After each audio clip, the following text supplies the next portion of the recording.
finalizamos nuestro primer día del 13º Encuentro de las Jurisdicciones, Independencia y Autonomía Judicial con la intervención del magistrado de la Sala Única del Tribunal Superior del Archipiélago de San Andrés, Providencia y Santa Catalina, el doctor Fabio Máximo Mena Gil, quien es abogado de la Universidad de Antioquia, magíster en Derecho Contractual Público y Privado de la Universidad Santo Tomás. Se ha desempeñado como fiscal regional de Medellín, juez penal municipal y juez penal del circuito de Apartado Antioquia, juez civil municipal de Bogotá, juez civil del circuito de la Mesa Cundinamarca.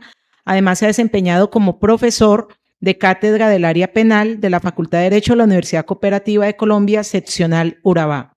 El doctor Mena Gil preparó su ponencia que tituló Fraude electrónico, evolución de la asignación del riesgo en la jurisprudencia civil a partir de la Ley 527 de 1999 en contratos de cuenta corriente. Doctor Mena Gil, bienvenido.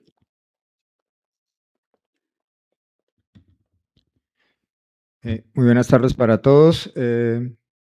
Un cordial saludo para el doctor Jorge Eduardo Ramírez Amaya, presidente del Tribunal Superior del Distrito Judicial de Santiago de Cali. Un respetuoso y cordial saludo para la doctora Hilda González Neira, presidente de la Sala de Casación Civil de la Honorable Corte Suprema de Justicia. Igualmente, un respetuoso y cordial saludo para el doctor Luis Benedicto Herrera, magistrado de la Sala de Casación Laboral de la Honorable Corte Suprema de Justicia. Un cordial saludo para todos los magistrados del Tribunal Superior del Distrito Judicial de Santiago de Cali, los señores magistrados de los restantes distritos judiciales que participan en este evento académico. Igualmente, un cordial saludo para los señores jueces y juezas, profesores universitarios, estudiantes, invitados especiales y el personal logístico de la Secretaría del Tribunal que nos está colaborando en este magno evento. Me ha correspondido el tema de analizar la evolución de la teoría del riesgo en los contratos bancarios en los casos de fraude electrónico.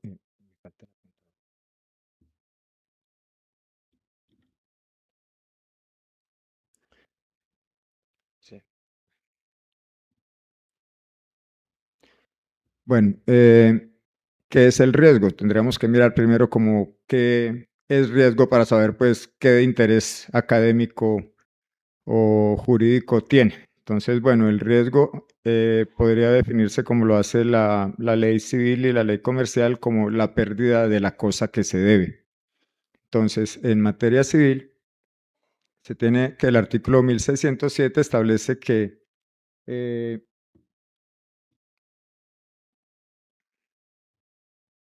está moviendo. El riesgo del cuerpo cierto cuya entrega se debe es siempre a cargo del acreedor. Quiere esto decir que en el caso de un contrato sería esta persona la que debería correr con la pérdida de esa cosa debida.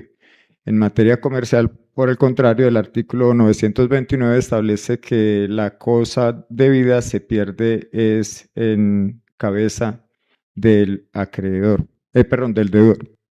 ¿Es así? Sí, del deudor, que sería el vendedor en este caso. Ello para mirar que existe un aforismo romano que dice que res perit creditori frente a res perit debitori. Entonces, en materia civil, la pérdida de la cosa, por regla general, se pierde en cabeza del acreedor, y en materia comercial o mercantil se pierde generalmente en cabeza del deudor. Bueno, esto como para que miremos como la importancia de que conlleva o qué importancia tiene este tema. ¿Por qué se trata este tema de la teoría del riesgo a partir de la Ley 527? Porque con la Ley 527 el Estado colombiano asumió la tarea de legislar sobre temas que desde hace tiempo se estaban requiriendo, como son el tema de los mensajes de datos, su valor, su eficacia en materia procesal y a partir de ahí pues surge una serie de regulaciones que tienen aplicación en los procesos, en todas las áreas de la jurisdicción. Entonces, esta ley 527, por medio de la cual se define y reglamenta el acceso y uso de mensajes de datos, comercio electrónico y firma digital, y se establecen algunas disposiciones, también como lo de entidades de certificación, puso al país a tono con el ambiente mundial, que ya tenía regulación en materia de comercio electrónico y mensajes de datos y su valoración en los procesos. Bueno, entonces esta ley tiene un ámbito de aplicación para todo tipo de información transmitida en forma de mensaje de datos. Define términos tales como lo que son mensajes de datos, comercio electrónico, firmas digitales, entidades de certificación que antes no existían. Entonces, pues regula pues qué entidades son las que van a certificar que una firma que fue emitida conforme a unos parámetros es válida y puede ser verificada para constatar su autenticidad y que fue emitida por la persona autorizada o legitimada para ello. Esta ley establece que no se negará efectos jurídicos, validez o fuerza obligatoria a todo tipo de información por la sola razón de que ésta se encuentre contenida en la forma de un mensaje de datos. Esta disposición fue objeto de análisis constitucional por la Corte Constitucional en la sentencia C-831 de 2001, en la que consideró que esta disposición era constitucional. También la ley establece unos requisitos para los documentos en mensajes de datos que deben cumplir unos parámetros de autenticidad, integridad y cumplimiento de los requisitos establecidos en normas procesales. Para el caso de nuestro país sería el Código General del Proceso en principio. Igualmente, para el requisito de firmas, establece que deben cumplir unos parámetros de confidencialidad, integridad y de autenticación, que esa autenticación pues precisamente lo hace estas entidades certificadoras.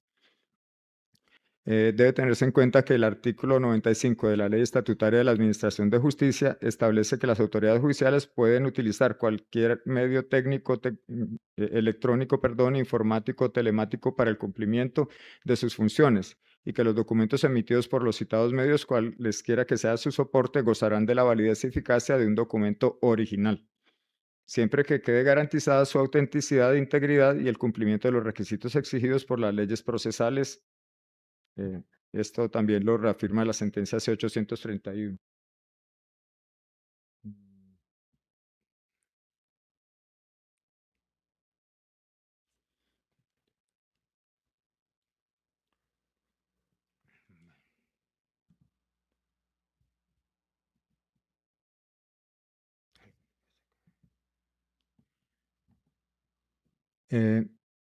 Debe tenerse en cuenta que posterior a esta ley se promulga la Ley 1328/2009, que consagra el régimen de protección al consumidor financiero. Se define en consumidor financiero como la persona con quien las entidades vigiladas por la Superintendencia Financiera de Colombia establecen relaciones de carácter legal o contractual para el suministro de productos o servicios. Esta ley de protección al consumidor financiero tiene unos principios de mucha importancia que van a ser objeto de análisis en la jurisprudencia que vamos a mirar, como son el de la debida diligencia. Se establece que las relaciones entre las entidades que son vigiladas por la Superintendencia Financiera y los consumidores financieros deberán desarrollarse de una forma que se propenda a la satisfacción de las necesidades del consumidor financiero. Esto es importante saberlo porque antes pues realmente se veía una situación de extrema desigualdad entre una entidad bancaria y un usuario que tenía algún percance, alguna dificultad, y pues no tenía mayor forma de defenderse o de siquiera reclamar sus derechos. Ello de acuerdo con la oferta, el compromiso adquirido con la entidad y las obligaciones acordadas. Existe también un deber de estas entidades bancarias de observar instrucciones impartidas en materia de seguridad y calidad por parte de la Superintendencia Financiera. Es importante tener en cuenta que las superintendencias, la financiera, entre otras, tienen unas circulares básicas y unas circulares jurídicas, en las cuales emiten unas instrucciones que vienen siendo en la categoría de un reglamento y por consiguiente obliga a la entidad bancaria a cumplir unos parámetros y de acuerdo a esos parámetros es que puede prestar el servicio o atender una queja. El otro principio es el de transparencia e información cierta, eficaz y oportuna. ¿Qué estaba sucediendo? Que muchas veces estas entidades bancarias ofrecían una serie de servicios, pero cuando se presentaba alguna situación o dificultad, decían, no, esto no fue lo que yo le propuse, yo propuse otra cosa, o a pesar de que había prueba de que habían ofrecido determinado servicio con determinados parámetros, ellos se negaban a cumplir esa misma oferta que ellos hacían. Entonces ahora existe una obligación de transparencia, información cierta, eficaz y oportuna, y tienen el deber de suministrarle a ese consumidor financiero una información cierta, suficiente, clara y oportuna para que él pueda tomar su decisión de contraer una obligación o contratar un servicio o adquirir un producto en aras de que conozca de manera adecuada sus derechos, sus obligaciones y los costos en las relaciones que se establece con esas entidades vigiladas. Otros principios son el de libertad de elección, que parece como muy sencillo, pero puede que yo tenga contratados mis servicios bancarios o una cuenta o un CDT en una entidad bancaria, pero tengo el derecho de elegir si otra entidad me puede ofrecer una tasa mejor o mejores servicios, tener la posibilidad cierta de yo tomar una determinación de acuerdo a mis conveniencias, sino a que el banco me imponga que como soy cliente de él, no puedo eh, sacar el dinero de mi CETA y pasarlo a otra entidad que porque yo tengo, digamos, varios años recibiendo esos servicios de determinada entidad. Otros principios que también son importantes destacar son el de responsabilidad en el trámite de quejas. Este régimen de protección al consumidor financiero logró entrar en cintura a las entidades bancarias para que tuvieran como una reglamentación clara en materia de atención de las quejas de los bancos ante el banco. ¿Qué sucede? Que muchas veces si usted tenía una situación, llama a una línea telefónica, envía un correo o le mandan que llame a una línea que generalmente tiene varios ceros y que marque X, marque uno, digite su cédula y numeral y bueno, ¿y qué pasó con mi dinero? ¿Quién me va a responder? Entonces, uno de nuestros asesores se comunicará con usted oportunamente y usted se puede quedar ahí el día entero esperando a que le dieran alguna respuesta que nunca llegó. Entonces, ahora hay cierto control para eso y ellos no pueden tomar, pues, como dejar sin dar respuesta a ese tipo de reclamaciones. Posteriormente llega la ley 1480 de 2011, que es el Estatuto del Consumidor y consagra una serie de principios fundantes que son de suma importancia. La protección de consumidores frente a riesgos para su salud y seguridad, el acceso de los consumidores a una información adecuada, recuerden el término, que permita adoptar decisiones fundadas, el principio de educación al consumidor, porque pues todos sabemos en este país que si bien muchos tenemos una cantidad de servicios bancarios, en realidad no sabemos muy bien qué beneficios tenemos, qué tasas o siquiera cómo es el régimen de intereses que anualmente o mensualmente vamos a percibir por nuestro dinero depositado bajo ciertas modalidades. El principio de libertad de constituir organizaciones de consumidores o ligas de usuarios. Así como el sistema de salud tiene ligas de usuarios, el sistema bancario también, la ley le permite a estos consumidores financieros poder adquirir, afiliarse o asociarse en ligas de usuarios que defiendan sus intereses frente al banco. Tenemos que tener en cuenta que casi todos los contratos bancarios son de adhesión. Usted le traen una proforma y simplemente usted diligencia unos espacios que generalmente hasta los diligencia la persona del banco y usted solo firma. Pero igual usted está obligado a una serie de condiciones que son impuestas por el banco. Entonces, eh, esa libertad está en parte reducida y pues se preconiza es que esa libertad, si bien yo no puedo discutir muchas de las condiciones para un servicio o producto, sí debo tener al menos la posibilidad de escoger cuál de las entidades me va a prestar ese producto o servicio. y uno de protección especial a niños, niñas y adolescentes en su calidad de consumidores. Si bien los niños, niñas y adolescentes por nuestro régimen legal tienen una capacidad reducida, si nos ponemos a mirar, actualmente son beneficiarios de una serie de servicios y de productos bancarios. Que tenga hijos en universidad, generalmente les tiene una tarjeta amparada, una serie de cuentas para poderles girar dinero si estudian en una ciudad diferente a donde viven sus padres. Y todo esto son también servicios financieros en los cuales ellos son los consumidores financieros que tienen una categoría especial y por consiguiente, pues esta ley trata de considerarlos de una manera especial y además como posibles víctimas de afectaciones frente a abusos o, o conductas delictivas. Luego llega el Código General del Proceso, la Ley 1564 del 2012 y consagra ya de manera expresa o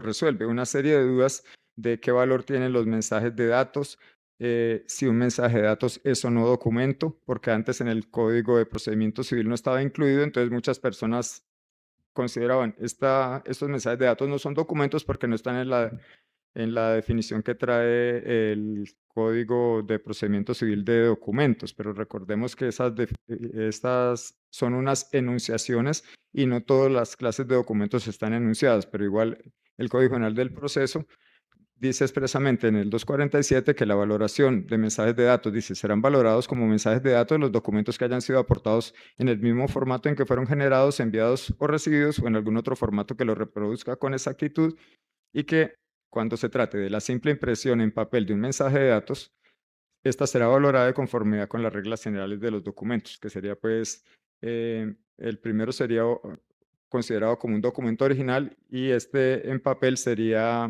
como una transcripción en papel, sería como el equivalente a una copia.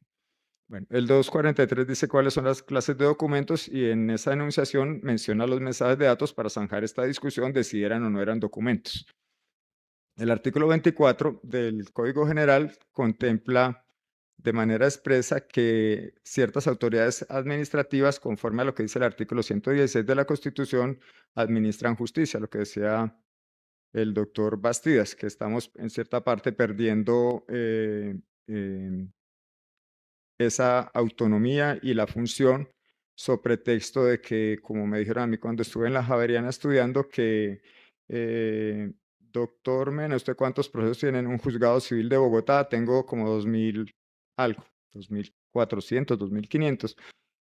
¿Cuánto se demora usted en sacar una sentencia en promedio en tiempo desde que se presenta la demanda hasta que sale? Ah, no, por ahí unos año y medio, 2 años yéndonos muy bien. Entonces, no, aquí en la delegatura lo sacamos en tantos meses, pero pues la diferencia es que nosotros teníamos 2000 y pico de procesos y ellos no tenían mayor cosa, entonces claro, podían dictar una sentencia mucho más rápido y tienen asesores. Creo que hasta para buscar un libro hay un señor que ellos le dicen y el señor va y busca el libro y se los trae a las manos. Ojalá fuera así en un juzgado. Entonces, ahora creo que ya están tan congestionados como los juzgados y ya no pueden decirme eso. Quisiera ver a mis compañeros de clase echándome en cara esa situación, pero entonces fíjese cómo bajo el pretexto de que ellos pueden hacer más rápido las cosas, en cierta forma estamos cediendo espacios. Y si fuera por eso, entonces, ¿por qué no nos ponen un asesor que también vaya y nos busque el libro y nos traiga un tinto? Bueno, una pregunta.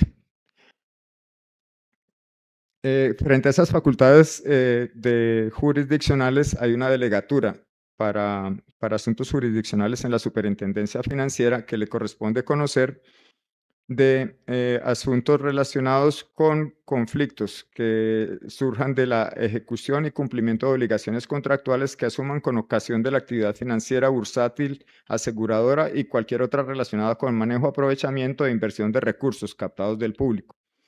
En este caso sería una persona que tiene un problema relacionado con este tema que vamos a mirar. De mi cuenta sustrajeron una suma de dinero o un pago que yo realicé por un medio virtual no llegó al beneficiario de ese pago. Yo puedo acudir a dos vías, o acudo a la jurisdicción ordinaria, generalmente dependiendo de las cuantías, entonces ante el juez civil municipal o civil del circuito, o puedo acudir a la superintendencia financiera a través de esta delegatura.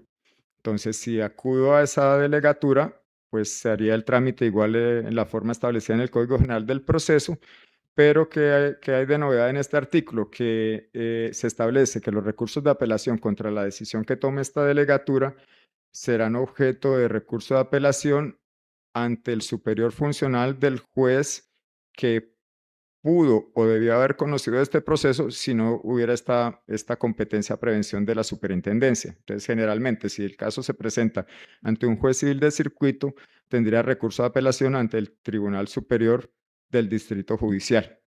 Como la superintendencia tiene su sede en Bogotá, pues sería el Tribunal Superior de Bogotá el que conocería de ese recurso de apelación. Ventajas de esto, que ya la decisión que ellos tomen, pues está sujeta también a los mismos controles que tendría cualquier sentencia judicial y que llegado el caso, si la cuantía lo permite, pudiera recurrirse en casación para revisar esta situación por parte de la Sala de Casación Civil, Agraria y Rural de la Honorable Corte Suprema de Justicia. Bueno, aquí están hecho como un pequeño diagrama de las leyes que les acabo de mencionar y para mencionar también que el artículo 78 de la Constitución Política establece una serie de principios que no habían sido desarrollados y con el paso del tiempo han ido desarrollándose en estas leyes. Entonces dice, la ley regulará el control de calidad de bienes y servicios ofrecidos y prestados a la comunidad, así como la información que debe suministrarse al público en su comercialización. Serán responsables, de acuerdo con la ley, quienes en la producción, comercialización de bienes y servicios atenten contra la salud, la seguridad, el adecuado aprovisionamiento a consumidores y usuarios. Y también dice que el Estado garantizará la participación de organizaciones de consumidores y usuarios en el estudio de las disposiciones que les conciernen. Para gozar de este derecho, las organizaciones deben ser representativas y observar procedimientos democráticos internos. Igualmente, aquí en el extremo derecho de su pantalla, superior derecho, se menciona que la OCDE, Organización para la Cooperación y el Desarrollo Económico. Esta OCDE es una organización no gubernamental que agrupa una serie de estados que deciden asumir una serie de parámetros para el manejo de sus economías. Colombia ingresó a la OCDE y precisamente antes de ingresar tenía que hacer una serie de modificaciones legislativas y administrativas para poder ser aceptada. Entre ellas era acoger un principio de transparencia, debida diligencia y posibilidad de elección en materia financiera y bancaria. Entonces, estas leyes paso a paso han ido cristalizando ese querer del Estado y todo ello pues en beneficio de los consumidores financieros.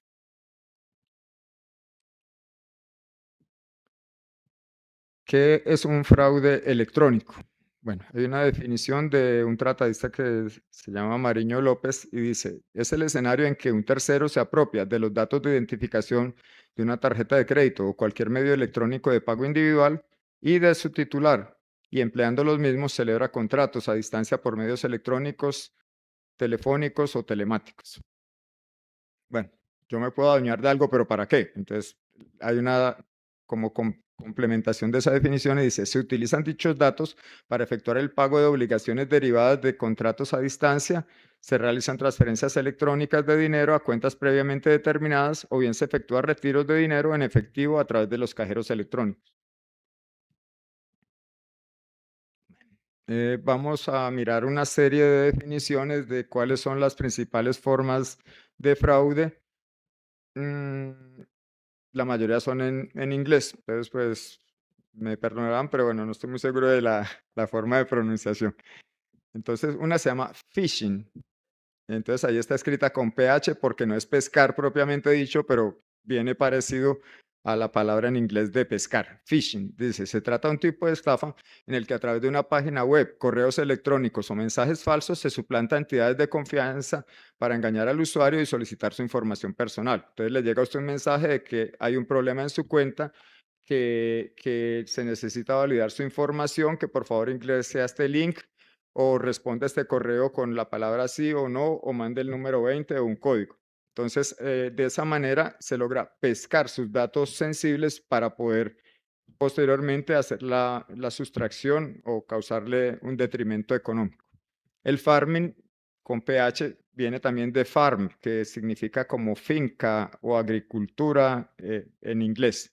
Entonces, farming es una unión de el phishing y el farming, la palabra farming, y es una estafa similar al phishing, pero consiste en dirigir al usuario a sitios web falsos, muy similares a los legítimos, con la intención de obtener su información personal, ya sea credenciales de usuario, contraseña, datos de tarjeta de crédito u otros. Entonces, digamos, yo digito Banco de la Vivienda, entonces me sale, al digitarlo, el buscador me envía supuestamente a la página y yo voy a hacer un retiro, entonces yo ingreso, me pide documento, mi contraseña y yo hago el retiro y me dicen en el momento la página no está disponible, entonces yo digo, bueno, después hago la transacción o en el celular o más tarde voy al cajero y no me preocupo, pero resulta que al dejar abierta esa página y haber ingresado esos datos, quedan accesibles remotamente a la persona que va a hacer esa sustracción y con esa información que yo digité en mi propio, ¿cómo se dirá? Portátil equipo, esa persona puede sustraerme dineros de mi cuenta. Bueno, el phishing es una forma de estafa asociada a llamadas telefónicas por medio de las cuales delincuentes solicitan información de validación de identidad.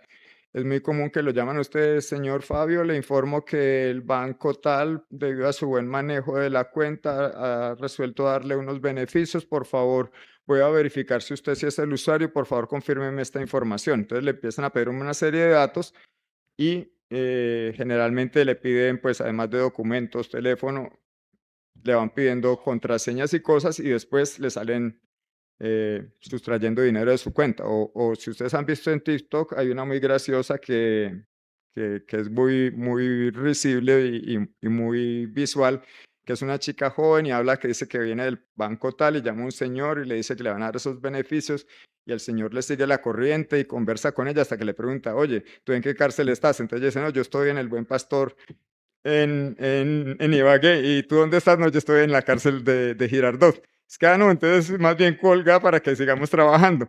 Y porque no sé si ustedes sabían que esas llamadas se hacen es desde las cárceles. Entonces, cuando usted le hacen las llamadas, usted hasta puede preguntar, oiga, ¿de qué cárcel me está llamando? Cojo Office, porque eso es lo que se llama popularmente en el mundo del AMPA, un call center. Entonces, cuando usted dice que yo trabajo en un call center, más bien averigüe una definición en español, porque call center es esto. No sé si han visto en Netflix la película de El Marginal. Se las recomiendo. Tiene mucho que ver como con el sistema de justicia y una de las cosas más interesantes es cómo funciona el call center en vivo y en directo.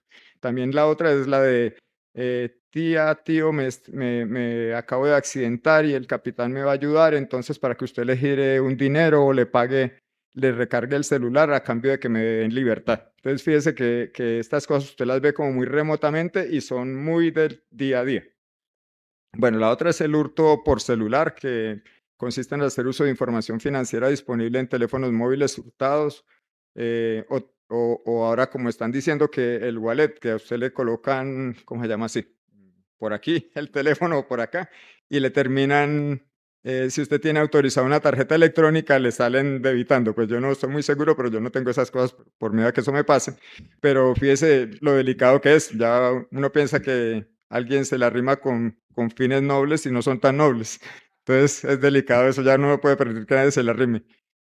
Bueno, la otra es el príncipe nigeriano que causa mucha simpatía porque fíjese que le llega a usted un correo electrónico. Generalmente están en los spam, una vez se revisa y le sale que yo soy fulano de tal, que soy un príncipe o el equivalente a un duque en un país del África ecuatorial y que como estoy a punto de morir, se me ocurrió escoger a 10 personas para dejarles mi herencia.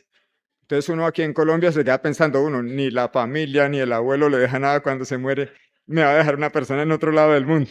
Y fuera eso de un país que, pues, que económicamente es bien pobre, entonces millones y millones de gente yéndose para Italia o para España y me van a llamar a mí para darme la herencia que debería darles a sus propios familiares, pero uno en su momento no cae en cuenta y se pone feliz. Me pasó un amigo que tiene una fundación en Bogotá, me dijo, no, estoy contentísimo con los $12.500 que voy a recibir, voy a hacer tal cosa. Le dije, oye, ¿qué pasó? ¿Quién se murió en tu familia? Me dijo, no, una señora que me mandó un correo que me va a dar $12.500. Y oye, tú no sabes que esto es la estafa del príncipe nigeriano. Le mandé y no, pero en serio, ella me dijo que es en serio, que está a punto de morir. Entonces mire cómo una cosa como tan de todos los días puede sucedernos. Sin contar que les cuento yo que una vez estaba en San Andrés, como un sábado sería, me acosté a dormir y a la medianoche sonó como la campanita del celular y yo nunca miro eso, pero no sé por qué me despertó. Y entonces mire, es que acabas de comprar un juego de PlayStation, pero como esos juegos en línea. Entonces se paga el juego para usarlo como permanentemente o por un número de días y usted paga como el acceso al juego. Y yo, bueno, entonces yo miré el celular y ya, bueno, y cuando me volteó como para seguir durmiendo, caigo en cuenta, yo no tengo PlayStation, yo no sé jugar PlayStation, ¿cómo iba yo a comprar un juego como por $250? Entonces inmediatamente llamé al banco y afortunadamente se alcanzó a reversar la operación, pero si no, o si yo tuviera PlayStation, hasta pensaría que yo mismo lo compré y pierdo $250 sin saberse cómo. A la final el banco reconoció que sí había habido pues como una vulneración y me devolvió mi dinero, pero pueden suceder una cantidad de situaciones tremendas y no tan graciosas porque si uno pierde la plata. Bueno, ahora sí entrando en materia, vamos a citar esta jurisprudencia que es la sentencia SC 18614 del 19 de diciembre de 2016 de la Honorable Corte Suprema de Justicia, Sala de Casación Civil, con ponencia del magistrado Ariel Salazar Ramírez. Bueno, entonces, como para que se ambienten, el caso ocurre en Medellín, pero no vamos a decir como nombres, pues no se necesita. El que quiera puede mirar su sentencia y encontrar de qué caso se trata. Entonces, como para ambientarlos, se trata de un caso de una flota de taxis muy famosa de Medellín que tiene una cuenta de ahorros empresarial en un banco. Entonces, como pretensiones, porque vamos a decir pero las pretensiones, que está reclamando para lo que sepamos los hechos. Entonces, pretensiones, dice, declarar responsable contractualmente al banco por la sustracción no autorizada de la suma de 124.590.000 pesos más intereses comerciales. Estos hechos ocurren en el año 2007, en el mes de noviembre, o sea que más o menos están celebrándole el cumpleaños al proceso y a los hechos. Y subsidiariamente piden que se declare a esta misma entidad bancaria como responsable de esa misma suma perdida más indexación. Bueno, entonces como hechos, entonces dice, es una empresa de taxis titular de una cuenta de ahorros empresarial con el banco. Esta empresa utiliza esos canales transaccionales que el banco le suministra y la red de internet, red informática, para el recaudo de dineros y otra serie de transacciones. Como una seguridad que la empresa tenía era que solo tenía 2 empleados autorizados y adiestrados para manejar esa cuenta. Entonces, no es que todos los empleados de la empresa la manejaban, sino solo 2 personas específicamente, y tenían además, como unas instrucciones de verificar diariamente el saldo al comienzo de cada día. Entonces, se verificaba que el saldo correspondía a las transacciones del día anterior más lo que venía y que todo estaba registrado y acreditado en la cuenta. En una fecha de noviembre, una de las empleadas autorizada al intentar ingresar al portal del banco para diferentes operaciones y, y en la forma, pues, como con los cuidados acostumbrados, encuentra un reporte de que ese portal no se encuentra disponible y que lo estará en un término de 12 horas. Entonces ella sale de la página, pero no realiza ninguna transacción porque no pudo entrar y parte sin novedad. Al día siguiente, a las 7:30 de la mañana, vuelve a ingresar a la página y se encuentra que al ingresar a la página que ya se lo permite, hay el faltante de los 124.590.000 pesos. Luego se realizan las investigaciones y se encuentra que la sustracción de esos dineros se produjo entre la noche del día en que la página estaba deshabilitada y el amanecer del día siguiente. Entonces, en la noche se debitaron 84.590.000 y 40 millones en el amanecer para completar los 124.590. Se coloca la denuncia en fiscalía y solo 2 meses después, mire la fecha en que dan respuesta a la queja, el banco inicia la investigación con base en la queja que ellos presentaron y concluye que la sustracción se realizó por la modalidad del phishing o spoofing y que los destinatarios de las transferencias hicieron los retiros de dinero en las ciudades de Santa Marta y de Barranquilla. O sea, ¿qué sucedió? Que le informa a usted que la página está mal y lo redirige a otra donde usted da los datos y quedan grabados para ellos poderlos utilizar.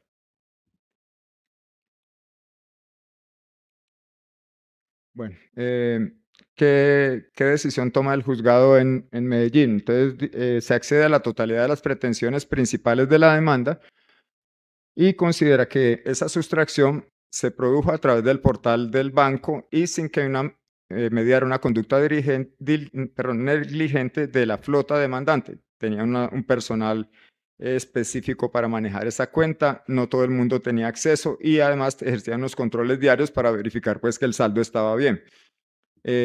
Consideró que el actor acreditó la existencia del daño y el nexo causal. Entonces estaba probado la base de la responsabilidad. Consideró que el banco no adoptó unas medidas necesarias para evitar ese fraude ni instruyó a la actora acerca de la forma de realizar unas transacciones seguras. Y consideró ineficaz una cláusula que existía en el contrato, acuérdense que es un contrato de adhesión, perdón, de exoneración de responsabilidad del banco frente a cualquier caso de fraude, que la tenía. El recurso de apelación, la demandada interpuso recurso de apelación y pues para eh, tener conocimiento, el tribunal confirma la decisión. Entonces, ¿qué consideró el tribunal? El tribunal consideró que existía un deber de diligencia y cuidado en las operaciones de retiro y canje por medios electrónicos y que estaba a cargo de la entidad bancaria. Considero que el ordenamiento jurídico, ya lo vimos en estas leyes y circulares de la misma superintendencia financiera, que se le exige a los bancos un deber de diligencia y cuidado especial del, eh, del que tiene un profesional que deriva un provecho económico respecto a un servicio en el que existe interés público, que existe un deber de obrar con base en el principio de buena fe y servicio al interés público, conforme a lo que dispone el artículo 335 de la Constitución, que establece que las actividades financiera, bancaria, bursátil y aseguradora son de interés público y deben ser reguladas por el Estado. También que debe existir una debida prestación del servicio y protección al consumidor. Se estableció por parte del tribunal que la responsabilidad del banco cesaría si existiera una culpa o negligencia por parte del cuentaviente, sus representantes o dependientes. Se estableció que cuando el pago se realiza por Internet, este usuario se compromete a conservar su clave, contraseña, cuidar su tarjeta para acceder a esos medios, pero que el banco, a pesar de ese compromiso del tarjetaviente o del cuentaviente, continúa siendo un garante y custodio de los dineros confiados en la cuenta y por consiguiente debe responder por ellos. La testimonial no demostró que el banco haya implementado medidas adicionales para evitar fraudes en esas transacciones, como la validación a través de un token o confirmación de las transacciones antes de autorizarlas. Y también se estableció que el banco no acreditó haber impartido instrucciones a la empresa afectada para que ella y sus empleados pudieran prever qué formas de fraude existían y tomar las medidas correspondientes. Bueno, este proceso fue objeto de recurso de casación y en casación la Corte Suprema de Justicia analiza estas figuras. Con base en la Ley 46 de 1923 o Ley de Instrumentos Negociables, que es anterior al Código de Comercio, se regulaba lo referente a los títulos valores y esta ley se basa en una teoría del riesgo creado. El artículo 191 establece que todo banco es responsable a un depositante por el pago que aquel haga de un cheque falso o cantidad alterada, siempre y cuando que dicho, o salvo que dicho depositante no notifica al banco dentro del año siguiente al que recibe los comprobantes de tales pagos.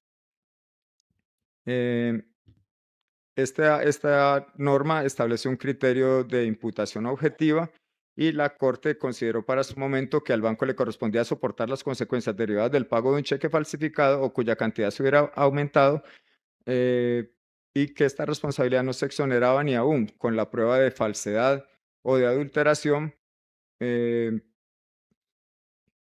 basado en la conducta negligente del cuentacorrentista.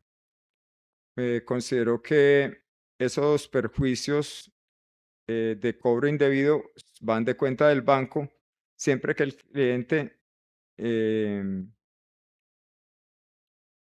hiciera saber ese hecho fraudulento. Es decir, el banco tiene por regla general la obligación de responder por esa pérdida, salvo que en el año siguiente el cuentaviente le informara oportunamente, sí, que había ocurrido esa falsificación o alteración. Bueno, esta figura del riesgo creado se basa en un principio de equidad, busca atribuir la responsabilidad a la persona que recibe mayor beneficio en una relación contractual. Entonces el banco tiene el dinero, lo pone a producir, se lucra de él y por consiguiente si algo pasa o se pierde o lo paga mal, debe cubrir ese pago equivocado el banco. Eh, frente a,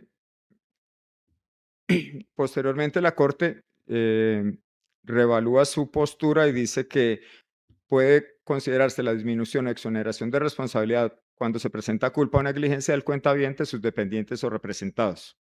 Entonces, aquí hay una em, jurisprudencia de la Corte que es reiterada donde explica los casos en que se puede presentar esta situación. Luego dice, analizando esta figura, analiza la figura de la responsabilidad por pago de cheques en el Código de Comercio y se analiza la figura del artículo 1391 que dice que todo banco es responsable con el con el cuenta correntista, perdón, por el pago que haga de un cheque falso o cuya cantidad se haya alterado, salvo que el cuenta correntista haya dado lugar a ello por culpa o la de sus causavientes, factores o representantes. Entonces, esto quiere decir que en caso de los cheques, esa responsabilidad recae en el banco, salvo conducta culposa o negligente. Y la principal sería extravío o pérdida de esas chequeras. Bueno, en el caso del pago de instrumentos diferentes a cheque, ¿qué pasa con estas transacciones electrónicas?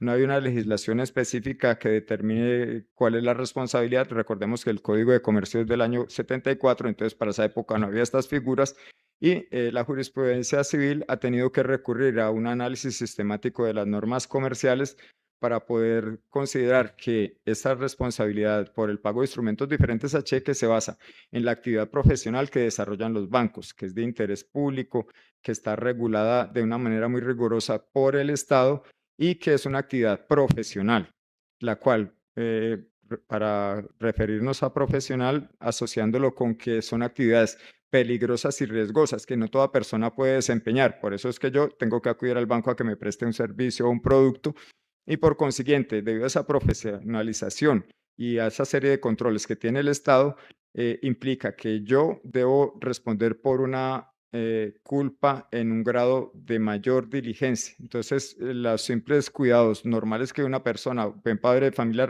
realizaría o desarrollaría, no me exoneran de la responsabilidad por la pérdida de esos dineros o depósitos. Ello con base en normas del Estatuto Orgánico.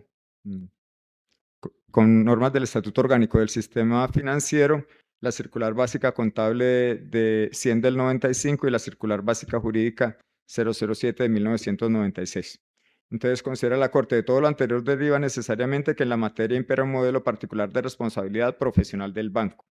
Igualmente, también la Corte consideró que existe una norma técnica que también exige que se implemente un sistema de revisión, mantenimiento y mejora del sistema de gestión de seguridad de la información para asegurar controles de seguridad suficientes, proporcionales, que protejan activos de información y brinden confianza, perdón, a las partes interesadas. Esto para que esos sistemas deben ser revisados periódicamente partiendo de la base de que ese riesgo existe. El otro soporte para esta responsabilidad viene por el deber de diligencia y se dice que conforme al artículo 1382 hay unas responsabilidades de mantener los dineros depositados regularmente para ser entregados a medida que el cuentacorrentista los solicite y que ante esos compromisos el banco tiene que tener unas precauciones, diligencias y cuidados indispensables para que esos actos de movimiento de la cuenta del usuario alcancen plena normalidad, que cualquier desviación constituye un factor de desatención y que ese factor de desatención, dado el carácter profesional, implica que esa responsabilidad recae en la entidad bancaria y no en el cuentaviente.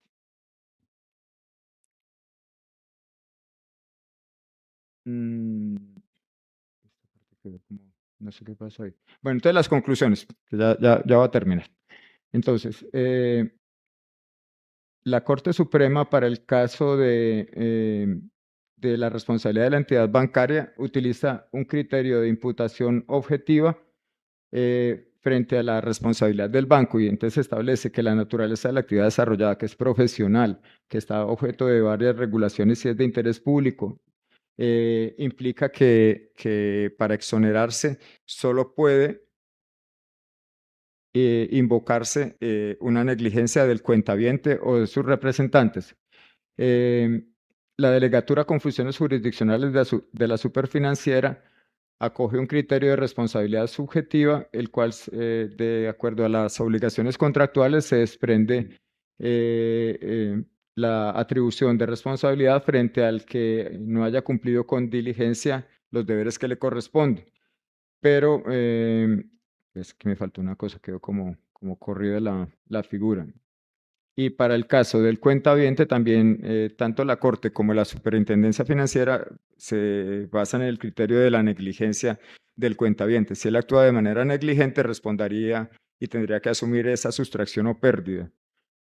Bueno, esta diapositiva me quedó ahí no quedó completa en la imagen. Eso sería más o menos la figura. Lo único que se requiere una legislación que regule de manera expresa esto para que no sea solo la jurisprudencia la que dé una solución a estas situaciones, sino que el legislador sea el que dé la última palabra. Muchísimas gracias a todos y mis disculpas por el tiempo.